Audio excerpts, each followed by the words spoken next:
Right folks, good morning and welcome back to my YouTube channel. It just dawned on me the other day that we're in October now and I got this bike in April, which means, obviously, for anybody that's good at maths, I've had the bike 6 months and I haven't done a 6-month review on it. So I know there's loads of reviews out there on YouTube, you know, 6-month reviews, 1-month review, 12-month reviews on these bikes and various other bikes, but I just thought if anybody's interested, I'll do a review, a 6-month review on the Husky 701 from my point of view, what I personally think of it, whether I think it was a good move to switch to this from my previous bikes, which were like the GSA 1200, GSA 1250, BMW K1600, that type of thing. Have I any regrets in doing so? And how is the bike suiting my needs at the moment? Has it sort of fulfilled its requirements and demands placed upon it when I've gone touring on it, that type of thing? So, you know, from a layman's point of view, rather than somebody promoting the bike as such through an official perhaps dealership or anything like that, if you want to see an honest layman's review of what this bike is, how it performs, how it maybe fulfills your requirements compared with other bikes, then please stay tuned and you know, you may or may not find it interesting, and if you do, I'd appreciate it if you could give us a thumbs up, leave a comment down below, see if you, and just let me know basically if you agree with my comments, you disagree. There's no dramas. If you do disagree, leave a comment. We're not going to get into an argument. This is just literally my personal view on it. So I'm going to go for a little ride, have a chat with you while I'm going, and we'll take it from there, folks.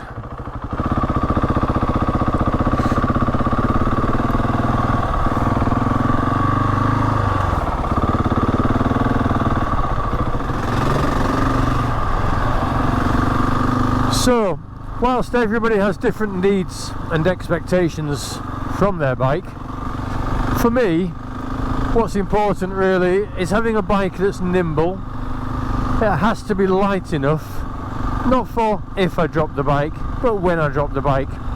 With this type of bike, I mean, I bought it to do some off-road riding. I have dropped it. I'm going to continue to drop it periodically, and I want to be able to lift it up, obviously, without causing an injury to myself. So that's obviously important to me. It has to be a nimble bike, it has to be a light bike, but at the same token, cost is important as well. I mean, the bike to purchase new, it's probably gone up a little bit since I bought it. Base price, I think, for what I paid for this was about 9,394. That doesn't include the suspension modification I had done to it, which was like an extra £500, where I had the chassis or suspension lowered on it. So, you know, you might be looking at 10,000 quid. Still significantly cheaper from many other bikes, and in my opinion, although £10,000 by any stretch of the imagination, it's still a lot of money, but it represents a good value for money in my book.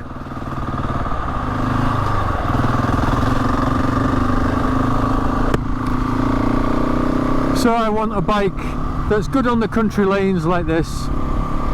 You get it into the nationals, it's nice and responsive,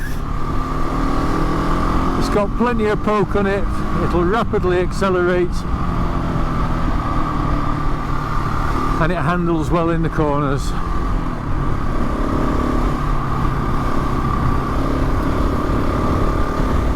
It's got to be fun to ride, and it's got to put a smile on your face and boost your morale and your esteem if you're feeling a bit low and depressed.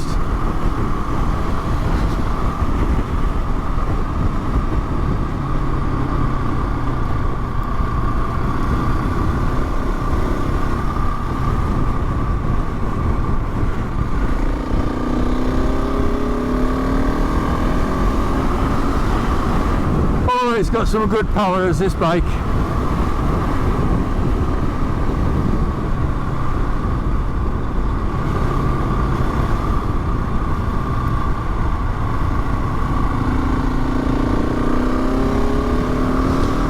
And I think it sounds pretty good too, especially with the acro exhaust on. Which brings us on to another topic. Is the bike easy to work on? Well, I've got no mechanical training whatsoever. and although I did a little bit of work on the GS 1250, there wasn't a great deal that you could do on it yourself. I'm not saying that's the case for everybody, that was in my case.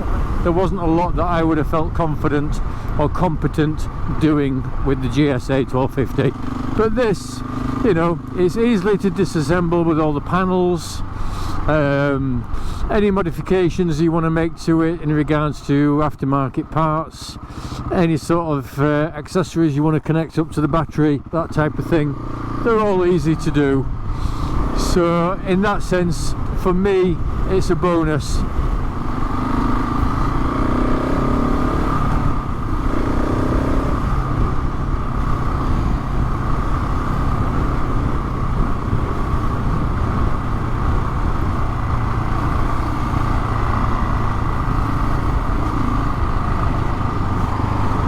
So I'm just dropping down towards Keithley here, up from the direction of Eldwick. Beautiful area, fantastic view there over the valleys.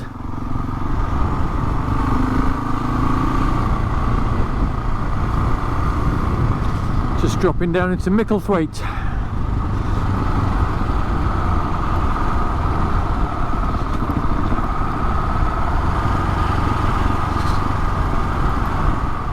Welcome to Mickles Weight. So again, yeah, this bike's light enough, it's manoeuvrable, you can do nice little hairpin bends, no dramas at all. I personally, because I've got a bit of a bad back, I struggled with my GS. Big heavy bike like that, even if it wasn't fully loaded up, I genuinely used to get a bit anxious about some of the tight corners, fearful of dropping it. And I know that's sort of just in my subconscious mind that I never did drop the GSA, but I was fearful many a time of doing so. With this, I'm not fussed. If I drop it, I know I can pick it up. It's only about 140 kilos, you know, it's about 100 kilos or certainly 80 kilos lighter than the GS. It's a piece of cake. So I also do a bit of touring on this bike, as I've done on my previous bikes. I love going up to Scotland and Wales, a couple of hours away from where I live. I enjoy going there. Cornwall, Devon, Somerset, that type of things. So certainly I've been down south, down towards Cornwall and Devon a couple of times this year. I've done Wales numerous times, and I've certainly been up to Scotland numerous times. And sometimes time is of the essence, so I need to be able to get there quickly so I can spend more time enjoying the actual destination rather than sort of suffering a prolonged and protracted journey to the destination. So I need a bike that's capable of travelling at motorway speeds. And although I'm not on a motorway at the moment, so I'm just on a dual carriageway, you can see quite clearly here that I'm doing 70, 71 miles an hour. There's no issues whatsoever. You know, I'm hardly even touching the throttle. There's loads and loads of power left in this bike yet. So I'd better slow it down here because I'm just coming into a 50 limit.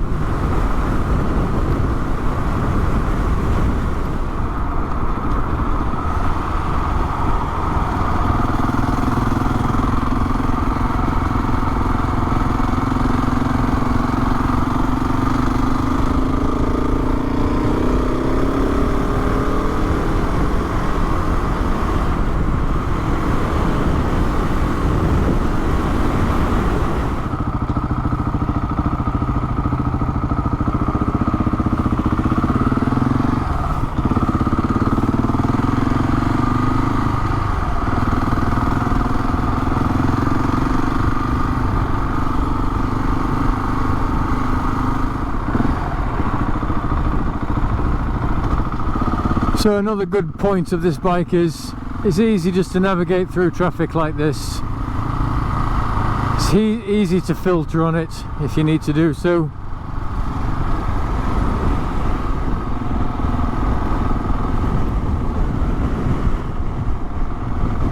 And obviously it's narrow enough to be able to squeeze through some of the smaller gaps especially when you get a lot of motorists that aren't very considerate to bikers when they're trying to filter.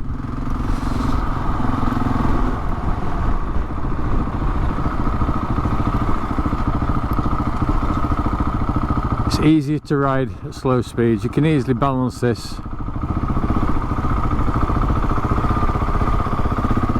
like so.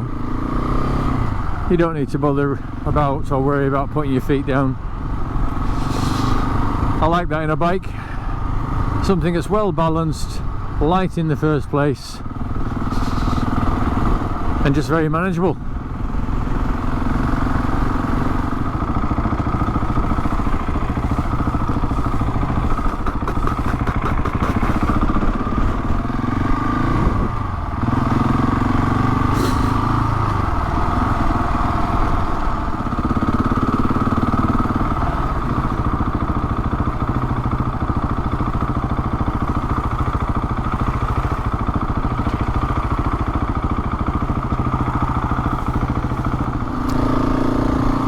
I love bringing the bike out into the country like this, standing up on the pegs, getting a good view. It's awesome.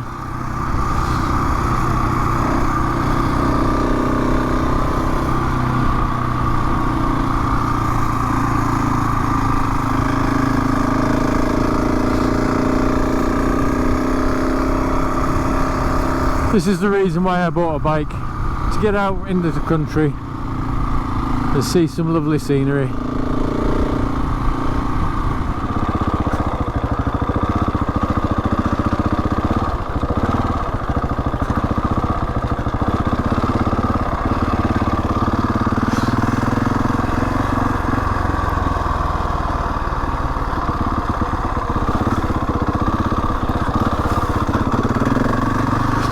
So although the bike's good on the road, its main purpose, I would argue, and its main design is to be used off-road, and it's certainly capable of doing that. I mean, this isn't particularly an adventurous or technical route, but it's still good fun, and you've got wonderful views like this. So having a bike like this gives you an opportunity to explore areas on two wheels such as this that you might not necessarily do with a heavier bike like your typical adventure bikes.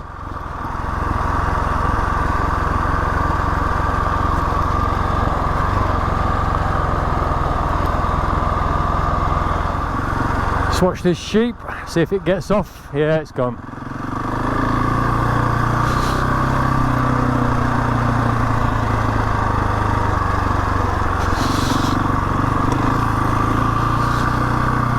So yeah, I enjoy doing little routes like this. I'm not very good at them, but I'm still learning, and it's about having a bit of fun, isn't it?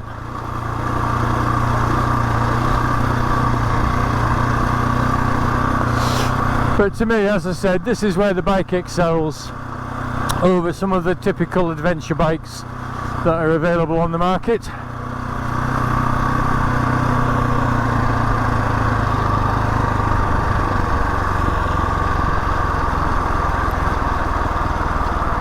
Pick your way down here.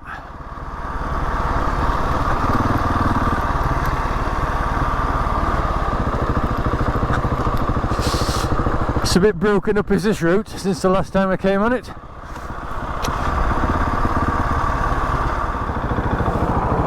So I'm going to wrap this video up within the beautiful grounds of East Riddlesden Hall, just on the outskirts of Keithley.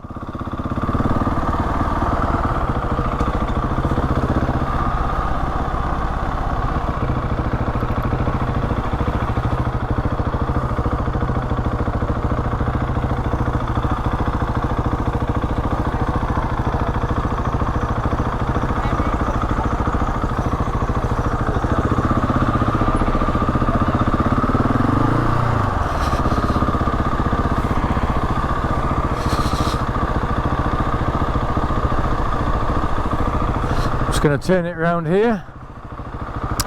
I'm not going to intrude. There's obviously a wedding going on there, so I'm not going to intrude on that for obvious reasons.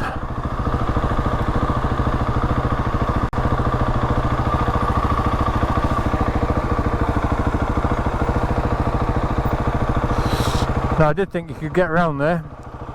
Clearly you can't.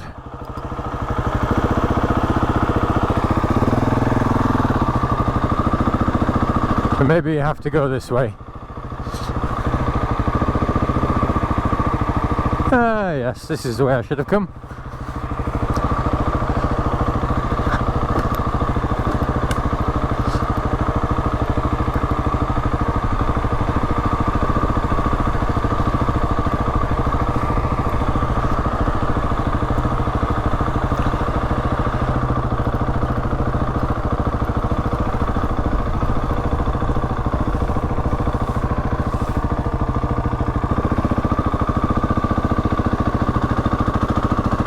So I was going to park up by the pond. I'm not going to do that obviously because there's a wedding on.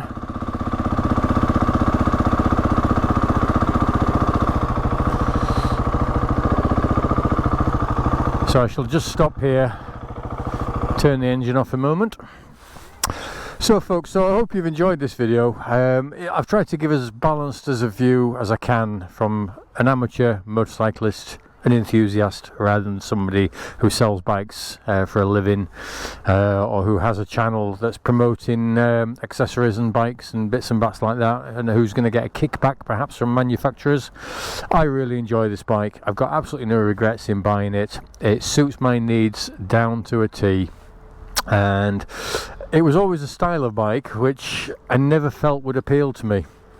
But there are so many aspects of it that I find beneficial to my current lifestyle and my health, and I would genuinely encourage anybody, if they sort of want to stay biking, you know, they're really focused on motorcycling, they love to go on tours, or they use a bike for commuting, anything of that nature, but they're struggling a bit with perhaps the traditional bikes, things like your GS's, your Triumphs, whatever else there might be out there, your Ducatis and things like that. Bikes are a little bit heavy. Try something like this. Try an Enduro bike, or you know what they call a dual adventure bike, I think they call them, don't they? Again, I'm so naive, I don't even know. But yeah, try something like this. Very, very apt and more than capable of fulfilling your requirements. So folks, I hope you've enjoyed that video. If you have, as I said earlier, I'd appreciate if you could just leave a comment down below. Give me your opinions on the video, and give us a thumbs up if you enjoyed it. And that's it folks. I'll appreciate you watching, and I'll catch up with you all on the next video. Take care. See you later.